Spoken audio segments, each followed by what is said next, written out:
Well, United Way of Central Indiana has announced the first round of grant recipients of the Basic Needs Fund. More than 237,000 Central Indiana households are either living in poverty or struggling to make ends meet. And the Basic Needs Fund is one of 3 new impact initiatives announced earlier this year to attack that issue.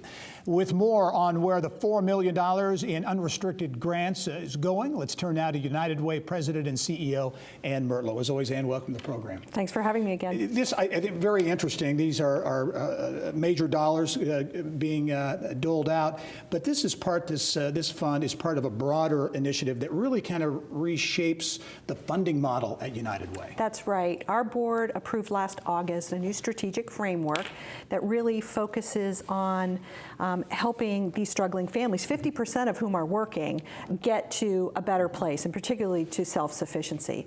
So this is all about changing the way we fund to really focus on outcomes related to the goals of those 3 funds. All right, and this week, major announcement, Basic Needs Fund recipients, $4 million in total to nearly 50 community-based organizations. Where will the money go? What types of things will it help achieve? Right, the Basic Needs Fund is very focused on really 4 things, and that's housing, hunger, transportation, and health. So the organizations that we are committing to in this case are really tracking outcomes in all of those areas, and we have a focus on the service to residents of all 6 of our counties. So you mentioned the Basic Needs Fund, one of 3 key funds. Another is the Family Opportunity Fund, and that will be launched, I think, later in the year. That's right. Family Opportunity Fund is really about meeting families where they are and working with children and the adults in that household together, and those strategies are designed to break the cycle of poverty. The third one is the Social Innovation Fund, and that's really about accelerating the cycle of innovation in the human services sector, something that rarely happens. Yeah, and we'll talk about that because when I learned about that, I thought it was very interesting and kind of an innovative way to do things in terms of launching new programs. How do you see the Social Innovation Fund playing out? I think it's going to be really interesting because if you think about how tight human services agencies typically run, they don't have a lot of excess income to put to new ideas that haven't yet been proven.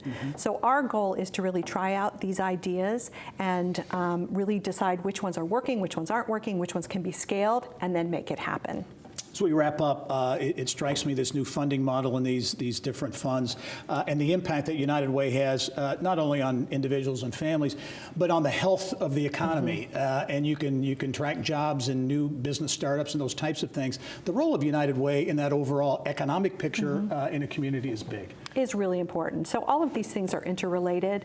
United Way will invest $52 million this year in programs and organizations that are really dedicated to meeting the goals of our funds. And that's really important. So this is a small piece of it. It will grow over time, but that's a big investment, and we can only do it through the generosity of our community. So there has never been a better time to give to United Way. Innovation at United Way of Central Indiana this week. The first round of Basic Needs funding, $4 million to nearly 50 groups. Ann Murtlow, as always, thanks very much. We'll talk to you soon. Thanks for having me. All right.